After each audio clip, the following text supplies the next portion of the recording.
No, actually. Okay, cool. So I'm gonna go back over that question. So what is something others may not know about this like line of work and advocacy that you find extremely important that everyone should be able to like have access to, like this like specific piece of knowledge?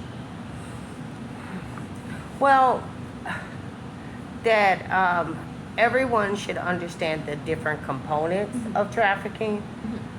So there's sexual servitude, there's sexual exploitation, there is familial trafficking, gang trafficking. And if a person is going to be in the field, then they need to understand the different dynamics that go with that.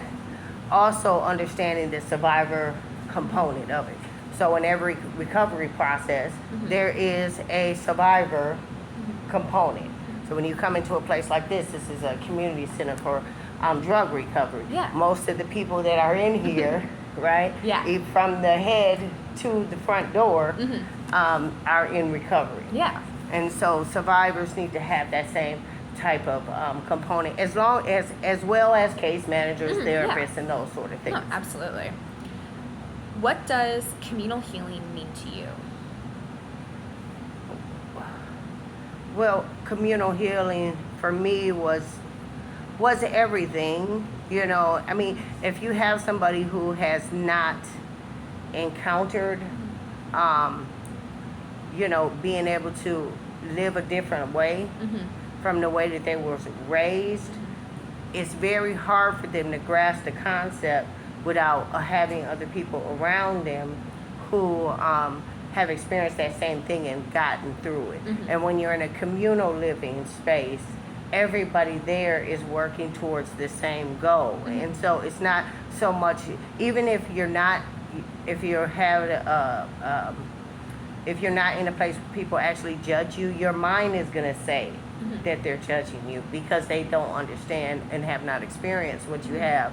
And so when you have other people around who have actually had that experience, then it just makes it a little bit more easier to grasp the concept that, you know what, this is a safe place, this is where I can heal, this is where I can grow. Absolutely. I love that. I actually love that answer. That's so good. In your memoir, you mentioned support groups and rehabilitation centers that like you were a part of, like at one point. And also you talk about like group meetings that you attended with like your sisters. Do you think that the healing you were able to complete in like that period of time would have been able to occur if not for like the community support around you? No. No. That's easy enough. Yeah, and even to this day, like one of the reasons why I do the support group, service is very selfish. Oh, yeah. It's a selfish thing because the rewards that you get from it. But I'm also able to see God work in other people's lives, and so that's why I continue to do it, because it did help me, and I was able to see God working in other people's lives. And why would you step away from something so powerful? No, absolutely. I love that answer. That's so good. I need that as a tattoo. That's so good. Right. Does the community system like that you have formed today, like in your personal life, like continue to like heal you as a person? And then, Absolutely. And like second note of that, also within like your professional life. Absolutely. I learned so much from everyone, and like I had stated earlier, a lot of being around people who have never done what I've done and been through what I've been through. They have so much to give me as well. You know, they've taught me how to own the room and be able to speak more properly and educate myself and become more productive, and how to do that systematically, and how things function in corporate and different things, but also as well as having the survivor village at the same time is an amazing. It's just two amazing sides because you need both of them. No, absolutely. Survivors need all of them around. Yes, absolutely. Is there a strength in compassion and the companionship that you're able to see like within the lives of others, like and yourself? Like there's just like a strength within like being able to form like strong bonds, like especially within this like line of work. And if so, like, can you discuss like a little bit of like what you like are able to observe?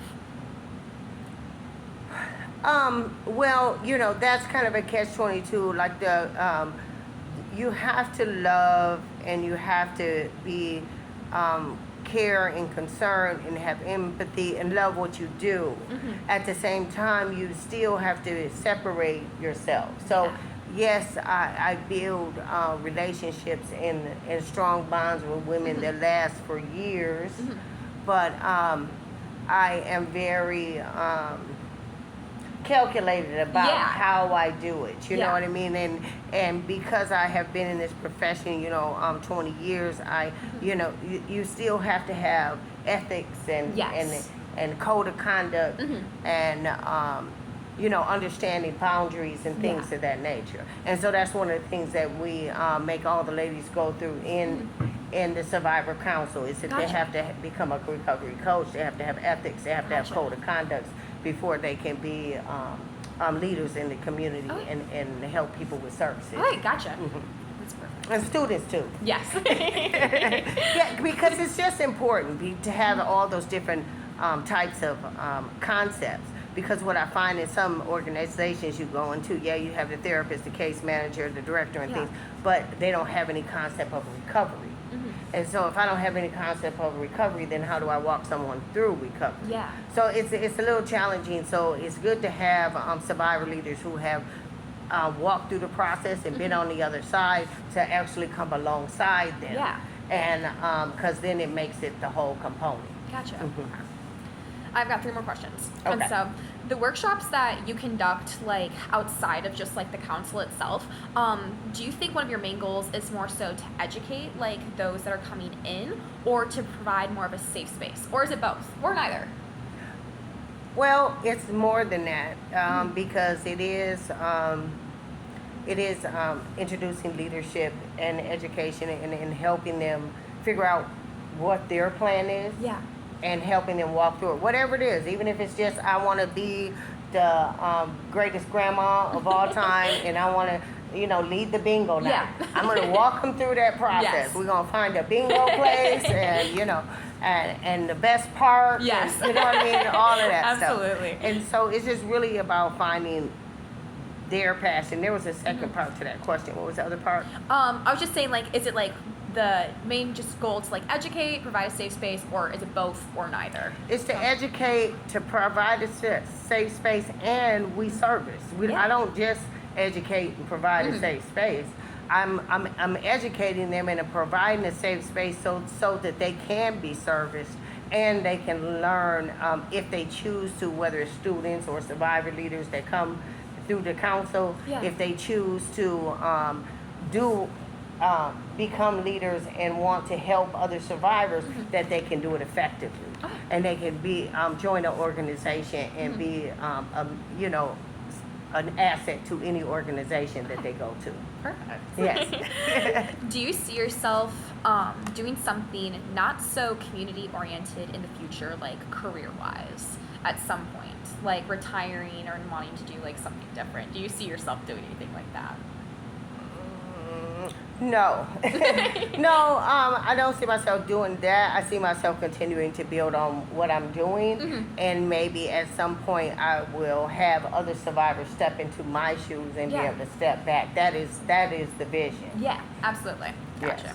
And then lastly, what has been your favorite like kind of task, as in like what's like even your favorite thing to like handle in this organization? Like what role like do you play that you're like, I absolutely love like doing this, like whether it's like being an educator, a servicer, anything, and like why is that your favorite role and why? Well, it's a little bit different for me because I didn't go to school Yeah. to learn these things, and I didn't set out to be this person that I am, right?